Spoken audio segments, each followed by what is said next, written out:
Okay. Oh no.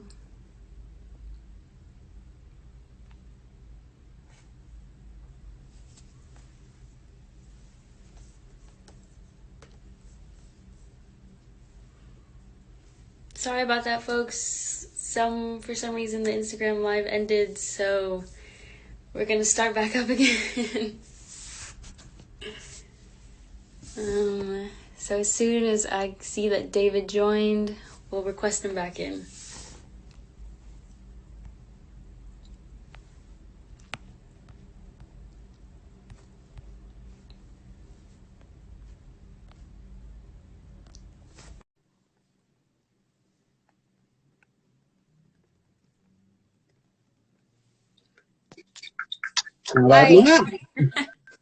Hi. I don't know what happened. I'm so sorry. No, it's not your fault. Here's the reality. I've written a book about the Black Panther Party, and so everything I say and do is monitored, and I'm constantly getting cut off. That's what we're going to go with. Yeah, I don't know. If we get cut off again, we'll just keep this party going. We'll just start over again. But I see that people are coming back, which is good. And oh, look, there's Jerry Kraft, and Ben Saunders is here. So everybody, I'm sorry. I don't know why we got cut off. And the problem is that I said the most profound thing I've ever said in my life.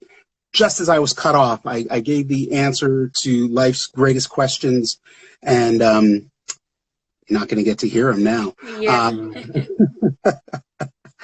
I'll just start over from the top, right? Does that sound good? Yeah, sounds good to me. Well, thanks everybody thank you, U of O B series, for having me. I was saying before that I don't know if everyone heard me. I was supposed to do this program essentially last year, and that didn't happen because of the pandemic, and the world changed dramatically, and I think all of us have changed dramatically.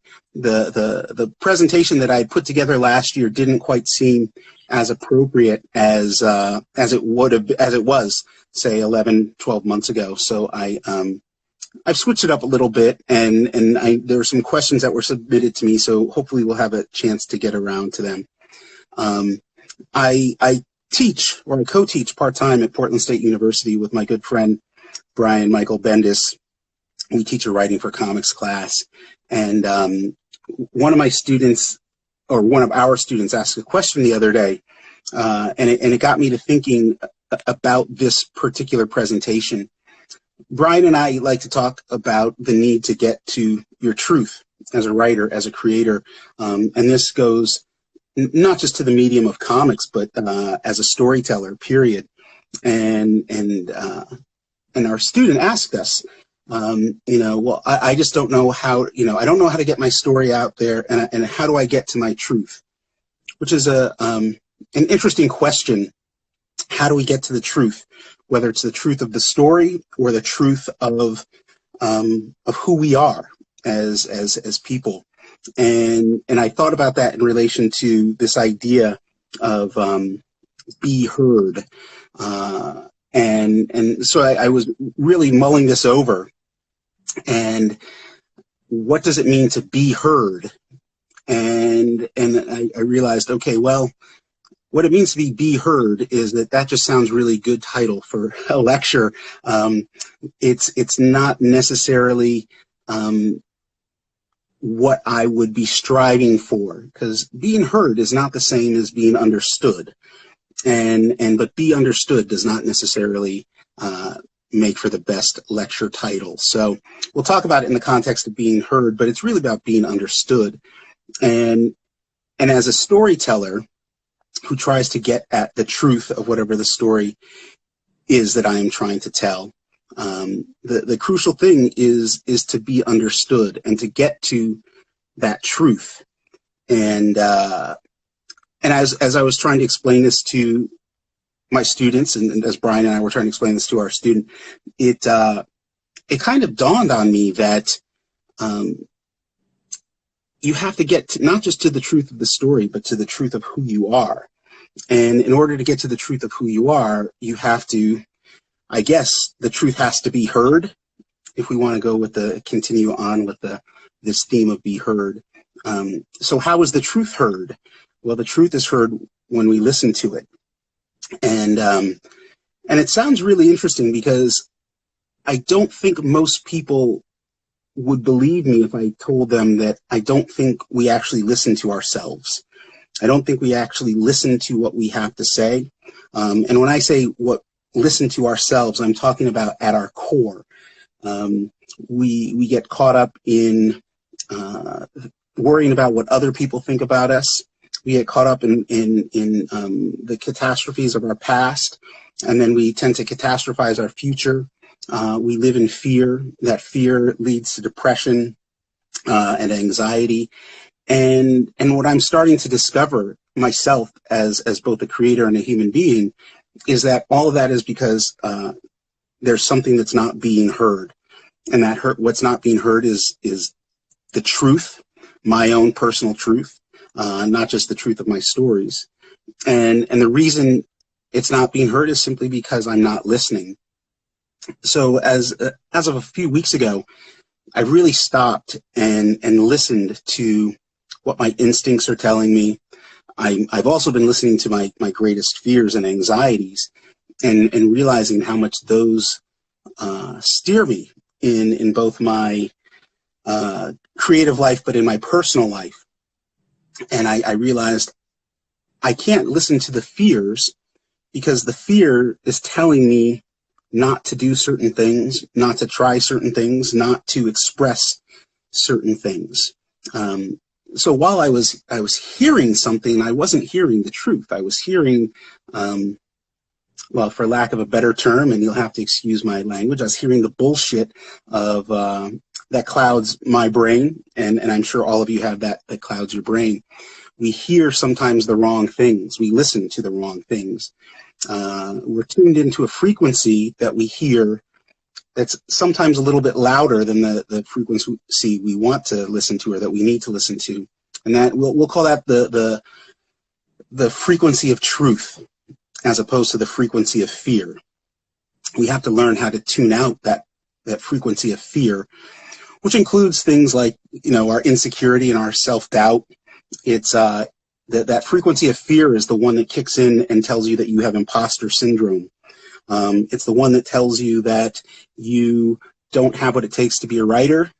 It's the fear frequency is the one that tells you that you're not a good partner, or you're not a good parent, or you're not a good student, or a good son or daughter. It tells you that there's something wrong with how you feel on the inside if you are wrestling with issues of gender, sexuality, any sort of identity issues. And that fear frequency is really loud. It's so loud that it will drown out everything else, including the truth frequency. But the truth frequency is the one we have to listen for. The truth frequency is the one we have to learn how to hear. And I, both as a storyteller and as a human being, I have not been listening. I have not heard the truth for a while. And because of that, I had a serious case of writer's block. If any of you heard the intro that Ben gave, it was beyond kind, and I feel like, how can I live up to that? Well, the truth is I can live up to whatever Ben said because I wrote all the things that Ben talked about. I'm working on some new things that are even better than what I've done, and so I am struggling to listen in order for my truth to be heard. Has the fear frequency ever served you as a creator? No, never. Well, no. Okay, that's a great question. I will say this. My good friend Greg Rucka, some of you may know Greg. He's arguably one of the best writers in the comic book industry. Queen and Country and The Old Guard, Whiteout. He's written a ton of great stuff. Greg recently asked me to be part of a series of shorts for a new Old Guard series, and I foolishly said yes, even though that the other creators that were lined up are far better writers than I am. And my fear kept telling me that I wasn't as good as the other writers. and that Greg had made a mistake in asking me, and I had made a mistake in committing to do it, and I'd made a mistake in the story that I pitched that Greg approved, and it kept telling me I wasn't good enough to do it. But I'd made a promise to a really good friend of mine that I would do it, so I kind of felt like I had to just fake my way through it. And I did write a story that I know was solid. That fear pushed me to do the best that I could do, but I didn't need to listen to it ever. Like, there was no, I don't know if this makes sense. It was, I didn't need that as a motivator. For whatever reason, I was stuck in a position where I felt like, fear is a good motivator. It's like, I know a lot of you who are listening and tuning in right now are actually students. It's that same notion that if you wait to the last minute, the work is going to be better, and it's not. It's that same idea that if you pull an all-nighter, somehow you'll learn more and you'll do better on the test. And that's actually kind of it's a difficult way to live, especially as a creator.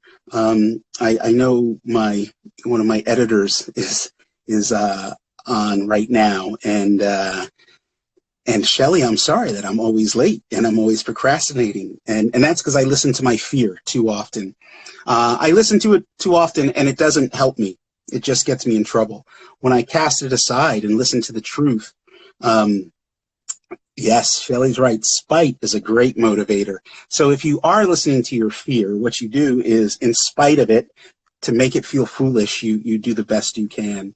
I find myself more often than not realizing that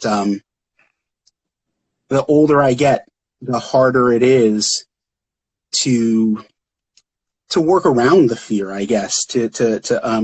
It's pretty easy to say that it's a great motivator when you're younger. I think you have a different level of energy and a different level of patience when we're younger. I don't have the time for that anymore, and I realize that if I want to be heard, in whatever I do, we'll take the Black Panther Party book, which just came out last month, as an example. I had some very important things that I wanted to say in that book, and I had to listen to what that was. I had to let go of any concerns that I might have had, and I had to let go of my ego to a large extent, and realize that it's not my story that I'm telling. It's the story of history. It's the story of a lot of people who are dead. No, fear doesn't equal self-doubt. That's right. Willis, I don't know. I can never read these names. Fear doesn't equal self-doubt. Fear and self-doubt are just relatives. Fear and self-doubt are relatives, just as insecurity is. They're all related. They're all tied in. They don't have to be the same thing. What they are the things that keep you from being the best that you can be. They are the things that keep you from telling the story you want to tell, or writing the song you want to write, or or loving the person you want to love, loving yourself. Fear is the thing that keeps us from saying I love you. Self-doubt is the thing that keeps us from saying I love you. Insecurity, it's all basically flavors of the same soup, just slightly different spices. And so I told my student, this is going all the way back to the beginning because I'm rambling at this point, who was asking how to tell their story, how to get to their truth. And I said, well, you listen to yourself and ask yourself, what is it that you want to say? And they said to me, well, I want to say this, but I'm worried that people will take it this way. And I said, you can't worry about how people will take what you have to say. Either they're going to take it or they're not. Either they're going to accept you or they're not. My truth is not the same as anyone else's truth. They might be similar. They might be along the same path, but they don't actually exist in the same time and space, just as none of us can exist in the same time and space. We are all unique beings. But if you're true and you're honest, your truth and your honesty will be heard, and people will understand what you're trying to say. The key is they won't understand what you're trying to say if what you're saying isn't true. Does that make sense? It's a very weird position to be in, and I don't think I would be thinking along these lines if I wasn't trapped inside all day long for nearly a year. And every time I have to go out, I have to wear a mask. I think the pandemic has pushed all of us into thinking about different things and prioritizing in different ways, and realizing not just how precious time is, because our perception of time has changed, but how precious company is, the company of others, the company of the people that we care about the most. And there will never be enough time to deal with the things that aren't true.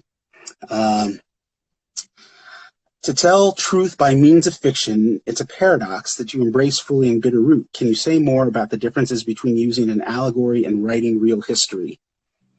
Oh, Ben, you would have to ask such a different question. Well, here's the thing. The difference between using allegory and writing real history is that allegory comes into play if you're writing, I would say, as entertainment. And history, nonfiction, while it can be entertaining, it should be factual more than anything else. And with allegory, I guess really what it comes down to is not everybody should pick up on the allegory that you're saying. You should find a way to tell your story. And we'll talk about Bitterroot. For those of you that don't know, I'm the co-writer, co-creator of a series called Bitterroot, and it is set during the Harlem Renaissance, and it is about a family of monster hunters during the Harlem Renaissance. And the monsters that they deal with are people who have been transformed by hate and intolerance and racism. And this family has set out to try to cure these people. If you can be cured. Can racism be cured? I don't know. Buy Bitterroot and you'll find out. There's a new breed of monsters that we introduce in the series, that they are people who've been transformed by grief and trauma. And so obviously all of this is an allegory to not just the human condition, but also to the Black experience in America. And but not everybody wants to read that, right? So we tell a story about monsters and monster hunters, and we swap racism out for, again, these monsters. And most people who read it get it, but some don't. And the key, I believe, to being a successful storyteller, especially when you're dealing in fiction, is that it's a little bit of both. I learned this lesson when I was about 13 years old. On a Saturday afternoon, I turned on the TV and I caught a movie called Night of the Living Dead for the first time. It was on some channel, Saturday afternoon cartoon, or not cartoons, but, when there was only 4 channels back in those old days. And I knew of the movie, but I'd never seen it before. And as I sat and watched it, like I said, I was about 13 or 14 years old.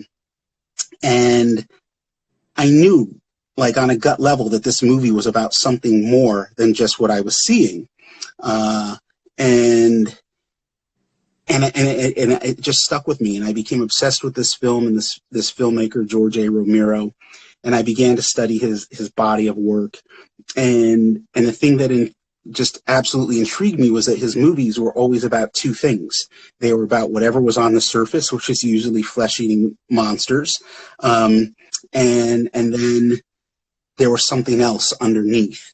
And the something else underneath is why, for me anyway, why I can watch, Night of the Living Dead 3-4 times a year, every year for the last 40 years.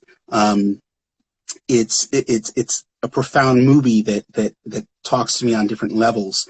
And as I grow older, sometimes those levels change. And at the risk of sounding arrogant or giving into my ego, for me, it was very important that that's what Bitterroot did. It was very important that this thing would say something more to some people, and that if it didn't say that message that we were putting it out to people, that if people didn't get it, they'd still be entertained. And I think that's the difference between, I guess, to get to Ben's question, the difference between allegory and writing about history, is that, you know, if you're using these analogies or allegories or metaphors or any of these things, these are all things that sort of we use to sugarcoat the truth.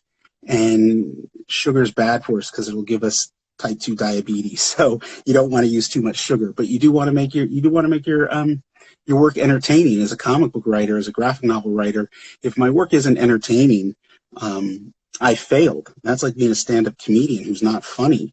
There's nothing sadder than an unfunny comedian. So yeah, at this point I've lost my train of thought, but I know that I want to get into some of the questions that were asked, because I think we might be running, I know we have about an hour before Instagram kicks us off. But as I wrap it up before we get to the questions, what I want to leave everybody with is that if we want to be heard, and I think we all want to be heard, if we want to be heard, we have to have something worth hearing. We have to have something worth saying. We have to have a truth that we're trying to get to. And the only way that we can get to our truth is if we learn how to listen, if we learn how to hear. If you learn how to listen to yourself, if you learn how to get to the truth of who you are, what you're trying to say as a human being, you will learn how to hear the truth that other people are trying to say, or sometimes the truth is buried underneath other things. And you'll also learn how to, you'll just learn how to be more at peace with yourself. And I think we all need a little bit of that right now, because there's been so much turmoil and we've sort of been trapped in a state of constant uncertainty. And life itself is a state of constant uncertainty, except it's turned up and it's in our face all day long. So listen to yourself, hear your truth, speak your truth, and you will feel better. You will feel better. Sometimes it hurts a little bit to get there, but you will. And if any of you are aspiring writers, let me tell you, if you're not listening to your truth, you ain't never going to finish what you're writing. That is the bottom line. Learn how to listen, learn how to hear, and then learn how to translate that so that other people can listen and other people can hear. All right, let's do this. All right. So our first question from the audience is, has there ever been difficulty in translating the truth found in a comic into its corresponding film? Well, yes and no. They're two completely different things. And even if they're based on the same story, a comic is a comic and a film is a film. And the truth of a comic may not be the same as the truth of a film. And we're dealing with that right now with Bitterroot. Bitterroot is in development to be a live action film. And there's I shouldn't say a lot. There's some elements of the comic that aren't going to work in a movie. And we're talking about how to change it.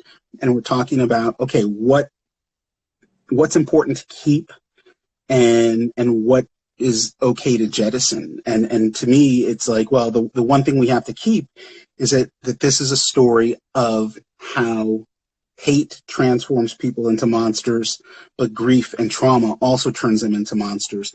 And how do we battle the monsters that we become? And how do we battle the monsters that attack us? And you have to look for those things. And some of the best movies of all time that are based on some of the best books of all time are also some of the worst adaptations of all time. You don't necessarily get, Ken Kesey's One Flew Over the Cuckoo's Nest is an amazing book, and Milos Forman's film is an amazing film, and they go together like cat litter and and ice cream. They are not. They don't even seem compatible. Sometimes they don't even seem like they're based on the same. That the movie's based on the work, but it is, and it just. They had the conviction to let it be its own thing, and that's what you have to do. And the going back to truth, and really quick, my Black Panther Party novel or graphic novel. I say this. I've been saying this a lot. I think it is the most important thing I've ever written and the best thing I've ever written, but it's not my best writing. And people don't understand what that means. And what that means is, in order for the book to be effective, I had to use a voice and a style of writing that a lot of times was counterintuitive to how I would normally write. But I knew the book would not be effective if I wrote in the natural way that I would. And then it wouldn't be good. And the first draft of the manuscript, most of it was written as I wanted it, as I wanted to write it, as opposed to the way the story had to be written. And I had to do that just to get it out of my system. And then in subsequent drafts, I turned it into what it demanded it needed to be. If I hadn't been truthful to the book, we wouldn't be talking about it right now, because it wouldn't be worth reading. It would be something else. And I just know that it wouldn't have been good. And that's the hard thing too, is to sometimes understand that, like, as a creator, sometimes the truth that you're getting to is not always the truth you want it to be, but it's what it needs to be, if that makes sense. I'm rambling. I'm sorry. That's okay. Our next question is there a mantra you tell yourself to combat the voices of fear in your head? Not as much as I probably should. I do, right next to my desk, I have a bookshelf with every work that I have that's been published. And so when I'm in doubt of myself and my talent, I will pick up a book that I've written before, and I'll start to read it to remind myself that I did this. And then if that fails, there's 2 or 3 people that I will call. And then if that fails, I listen to Ozzy Osbourne's Crazy Train on repeat until I get my act together. And if you talk to any of my students, they will tell you what Crazy Train means to me. All right. And our next question is, what's your first comic book memory? Oh, my first comic book memory is my first comic book, which was an issue of Batman that my mom got me. I want to say it was probably for my 4th birthday. I didn't even know how to read yet, but I was obsessed with Batman, and my mom got me this Batman comic book that I still have to this day. It's beat up and trashed, but I immediately fell in love with that medium and knew from an early age that I wanted to be part of it. What I understand now is that I wanted to be a storyteller. I want to be a storyteller, and that's that comics just happen to be one of my favorite mediums for telling stories. But yeah, it was an issue of Batman from, I'm not going to say when, because I know everyone will know exactly how old I am, but it was before most of you were alive. All right, we just got a question in from a viewer. They said, your work includes an outstanding portfolio of diversity and representation. When pursuing diversity, what are some things that non-POC writers should be cautious of? Okay, well, this is a great question. And one of the things I want to be clear on is I am not one of those people who feels like only a POC writer can write POC characters. Your characters have to be human beings. And if they're not human beings, then you're not a good writer. And it's as plain and simple as that. Now, I will tell you, I have a story that I've been working on for a while that for whatever reason, I decided that one of the characters is transgender. And as I work on this character, I am talking to transgender people that I've met, and I'm asking them questions. And sometimes I'm asking them incredibly stupid questions, the sort of questions that I would be embarrassed to ask any other way or any other time.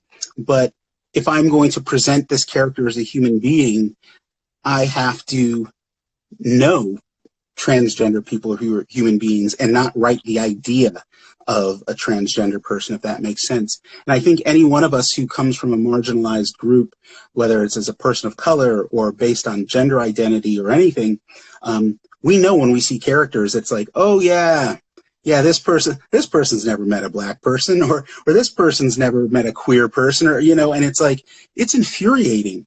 And to me, I would, first off, I want to be as inclusive as possible in my work. But I would rather not include a character if I can't find their humanity, and if I present them as a prop or a gimmick or the butt of a joke. There's no reason to do that. Now, it's one thing to have a character who may be, say, a focal point for humor and they're flawed. But if you have, again, because I'm obsessed with this particular character that I'm writing, if you have a transgender character, it's one thing to have a transgender character who's funny.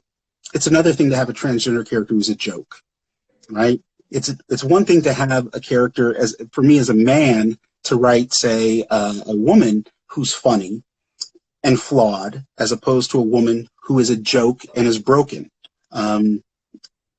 That's the difference, in my view, of being a good writer or aspiring to be a good writer and being a hack. And I don't want to be a hack. So still kind of going off of that, when did you first feel represented in comic books, and what characters can you relate to?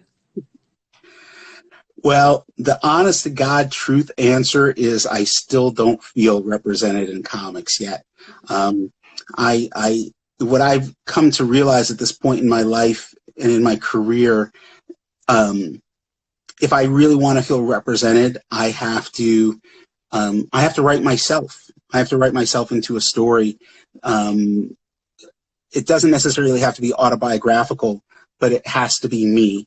And so, you know, when I was a kid, the first time I saw Luke Cage, or the first time I saw Falcon and Captain American Falcon, the first time I saw black characters, I was like, oh, look, there's black characters. They look like the people in my family. They look like the people down the street. They didn't talk like those people. They didn't act like those people. And it was a very long time. I think I'm trying to think the first time I saw a black character in something and I thought, wow, this person's real. This is, and I can't think of quite what it was. Wow, isn't that sad? Yeah. I was probably somewhere in my 20s before I felt like I was seeing an authentic representation of blackness. Everything else is well, that's a subject for another time. I'm exploring that. I'm exploring how mass media has created the concept of what race is, and how most of us, not just race but gender as well, most of us are just living to be these artificial projections that mass media has told us we're supposed to be. Jerry Kraft says The Last Dragon. That might have been it, although there was nothing realistic about the black books in The Last Dragon, Jerry, and you know that. So our next question is, can you talk a little bit about what it's like as a person of color working in the comic industry, and how you work with other illustrators to convey your stories and to try to make these people feel more real? Yeah. Well, the first thing I should say is I write, but I don't draw. And to the best analogy I can explain, if you're a comic book writer who does not draw, then it's exactly the same as being a firefighter. Okay, so if you are a comic book writer who does not draw, you are a firefighter who is standing in front of a 10-story building that's a blazing inferno, and you don't have a fire truck, and you're completely naked, and there's no water, and there's no hose, and there's no other firefighters around you, and you are completely useless. That is what a comic book writer is who does not have an artist. You are a firefighter who cannot fight a fire. Everything that you are in terms of your choice of storytelling as a comic book writer is based on the relationships you create with the artist with the colorist, with the letterer, with the editor. You are a reflection of your team, and a good comic book team ceases to be a team and becomes a single entity that will create, something other than themselves, something bigger than themselves. As far as being, a Black creator, it's the cop-out answer would be, I'm just a comic creator. I don't think of myself as a Black creator. And that's not to mock any creators that say that, and because some of my friends say that. I can't lose sight of that, for better or worse. I can't lose sight of that status that has been bestowed upon me.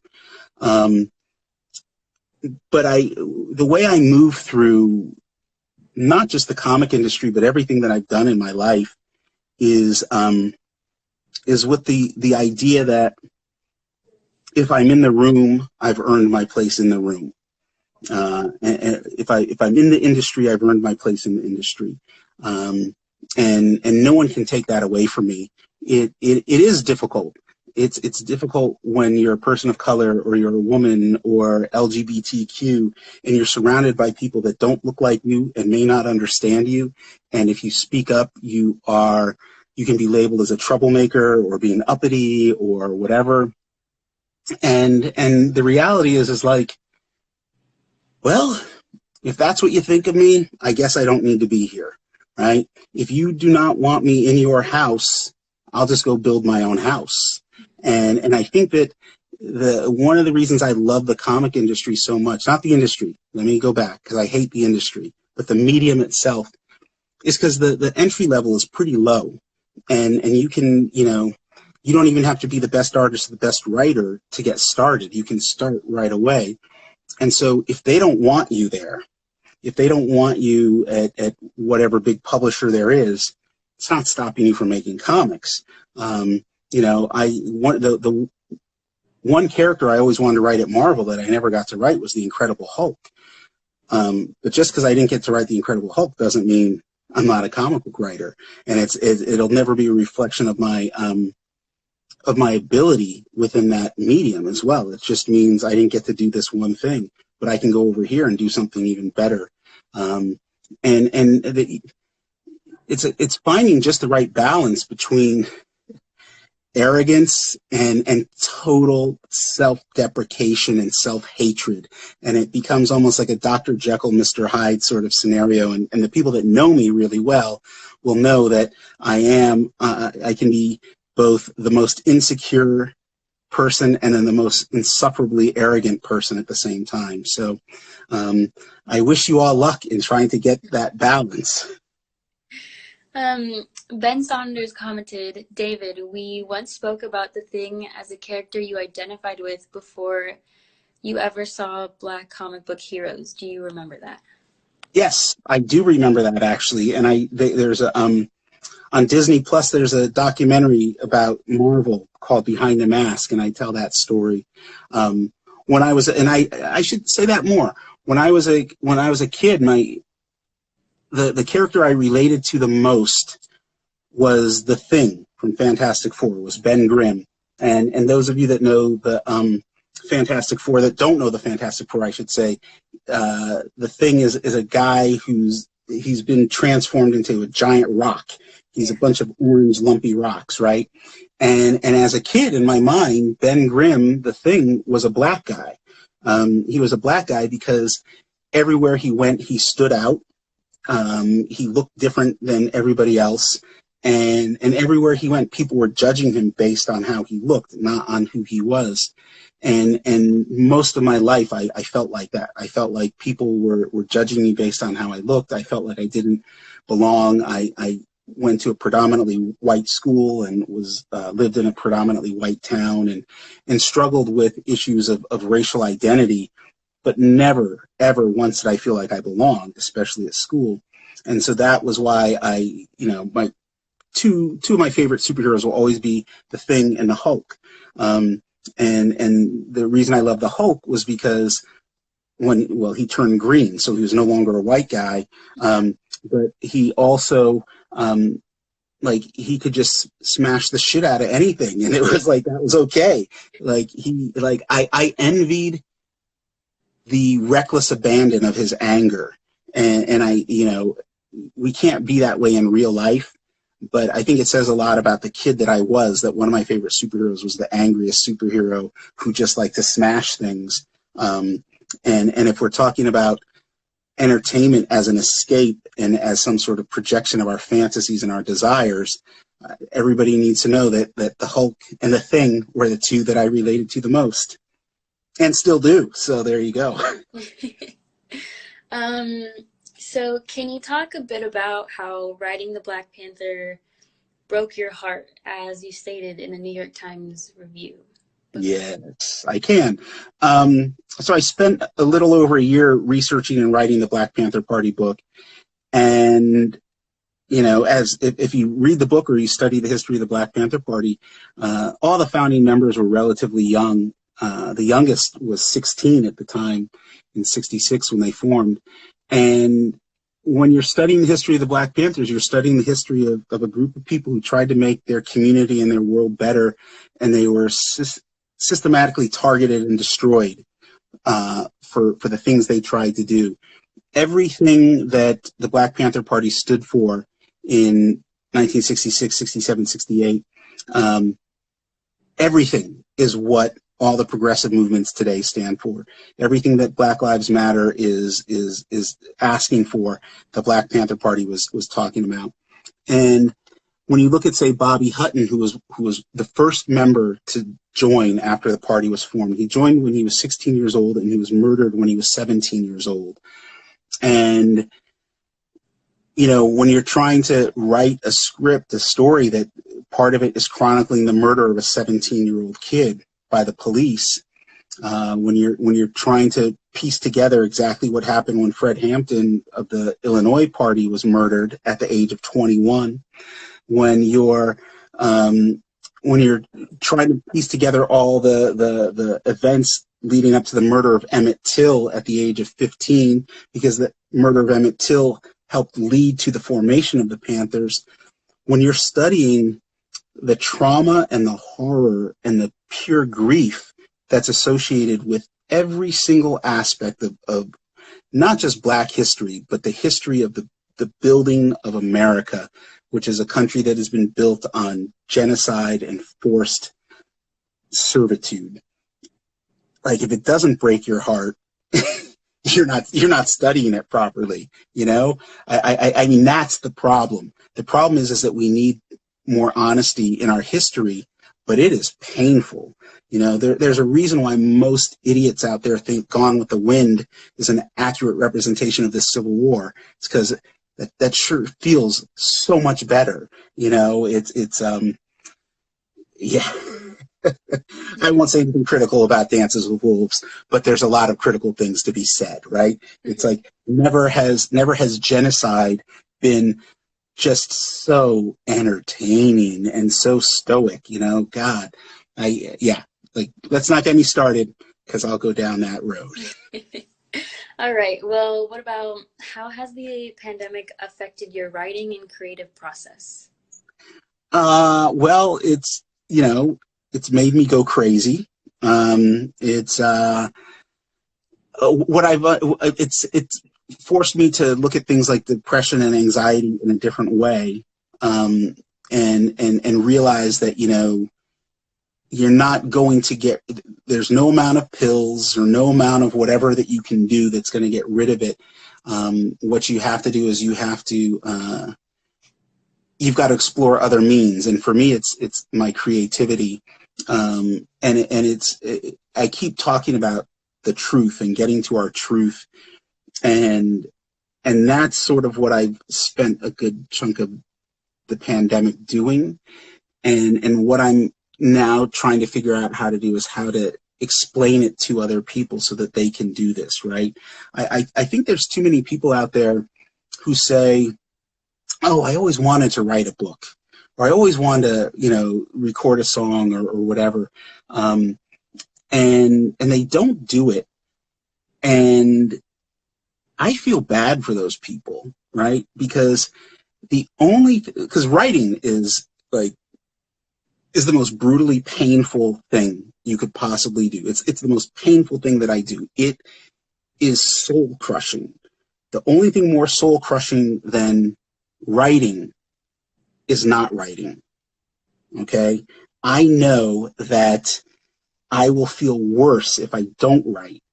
And so I'm exploring this idea of creative well-being and how to help, not just help myself to be a more creatively healthy person, but how to help other people get there. Because when we talk about, the mind, body, and spirit, and maintaining, a healthy mind, healthy body, healthy spirit, like creativity is tied into all of that. And creativity is different for all of us. It's different for you than it is for me.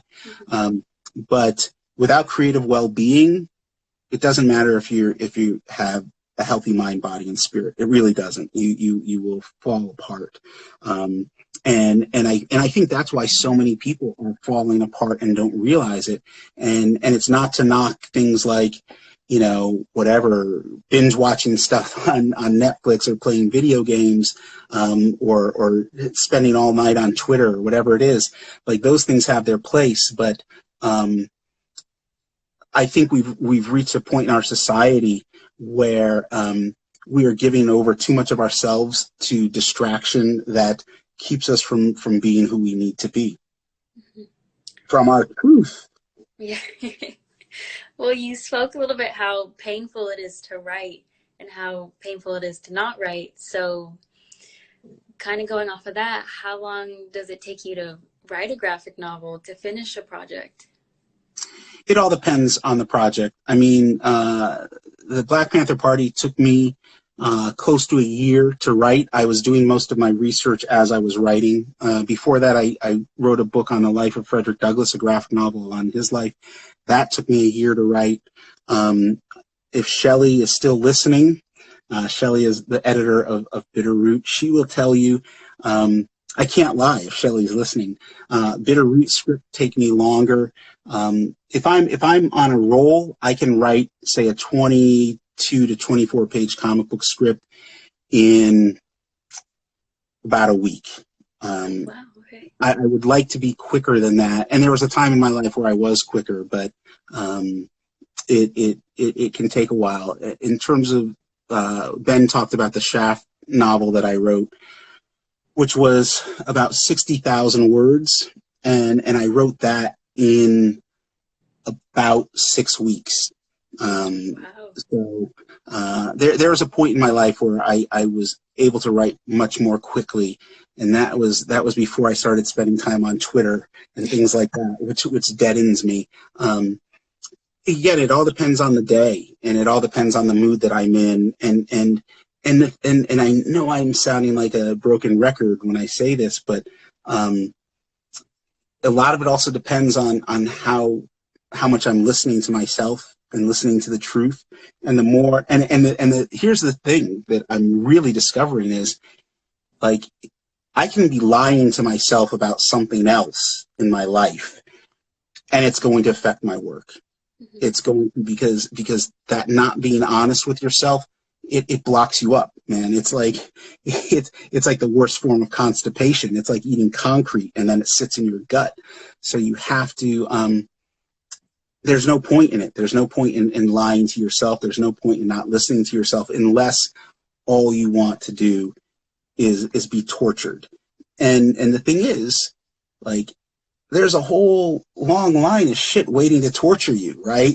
The world is out there waiting to beat you up. Yeah. Between the tax collectors and everything else, there are a lot of things that will try to kill you. You should not be one of them. All right. Well, are there any upcoming projects that you're working on that you could kind of talk about? Well, we have the third arc of Bitterroot coming out, which is the new issue drops. Issue number 11 drops in March, which is really soon. I have a couple short stories that I'm really proud of that are appearing in some upcoming anthologies. One is in a comic anthology called Black is the New Noir, or maybe it's noir is the new black. I can't remember. It's those words. I just can't remember the order. And then there's another anthology for a publisher called Humanoids. And then I've written some short stories, some short comic stories on my own. The big thing is, I'll make this announcement live. There's a short story that I've been trying to write for about 5 years now, and it hasn't come to me. And I finally started it over the weekend. And so my goal is to be finished with that short story fairly quickly. Everything else I'm working on is all dictated by non-disclosure agreements that I dare not speak of, especially on Instagram Live. But I'm also working on, I wouldn't say it's autobiographical so much as working on putting a character into comics that speaks for me. And that is so close to me that people will actually think that, you know, I really did wrestle an alligator or something like that. So, Awesome. Which I did. I wrestled an alligator this morning. Yeah. Well, sounds good. We look forward to reading those new pieces of work. I don't see any other questions coming in from the audience. David, do you have any other last words, last comments? You know, yeah, this is what I tell my students every week. You know, it was important to take care of yourself before the pandemic. It's more important than ever now. It's more important than ever to maintain connections, especially when we are separated more often than not physically. And again, that idea of creative well-being, and if people think that creative well-being is just writing a book or painting or whatever, it's not. It's learning how to make homemade scones, you know. I haven't done that yet, but I've made my first apple crisp, and I've made my first apple cobbler. Okay. And it was just, you know, it was like, okay, what have I never done before? I've never made an apple cobbler. How do you do it? You look it up, you know, you do it a couple times. Mm-hmm. It's pushing yourself, and it's, again, there's not only is life going to beat you up, life is going to trap you. And you can't trap yourself. You can't beat yourself up. If you don't learn how to respect and love yourself, no one's ever going to be able to love and respect you. And more importantly, you are not going to be accepting of that love and that respect. And that's the difficult thing. I didn't learn that till I was older. Oh, and the other thing too, right? You ready? This is the secret. This is what no one told me when I was in college. It's okay to keep things simple, right? If you want to be a writer, you don't start out writing a 10,000 page book. Start by writing a 10-page story, right? If you can write a 10-page story, you can move up to a 10,000 word or a 10,000 page. I tell my students this all the time in comics. They all come to me, I've got this idea for a 600-page graphic novel. Okay, that's great. Do a 6-page comic. No, it's a 600. Nope. Because if you can't do 6 pages, you're never going to be able to do 600. Keep it simple and learn how to complete stuff. And if you can keep things simple and learn how to complete stuff, you can then learn how to make things that are more complicated and longer, but you'll be able to complete those. If you don't complete what you started, you know, I mean, you know what the difference is between a writer and an aspiring writer? What? The aspiring writer never finishes anything. Okay. There you go. And don't forget to go to Books with Pictures in Eugene, which I cannot wait to get back down to Eugene and visit down there. So hopefully soon. Yes, hopefully we can have you again in person. Thank you again, David. Before we go, I'd like to give a shout out to the rest of the B team for helping make this event possible. Natalie, our social media coordinator, Valerie, our constellations coordinator, Alice, logistics, Luquaya, outreach, and Suzanne, our advisor. And don't forget, guys, we are having a giveaway where you could win your own copy of Bitterroot. And don't forget to check out Books with Pictures, their Instagram at BWP_EUG, and get yourself a copy of the Black Panther Party. David, thank you again for joining us, and we'll see you guys next time on April 20th for our Be Still event with Jopa Lee. Goodbye, guys. Thank you. Take care. You too.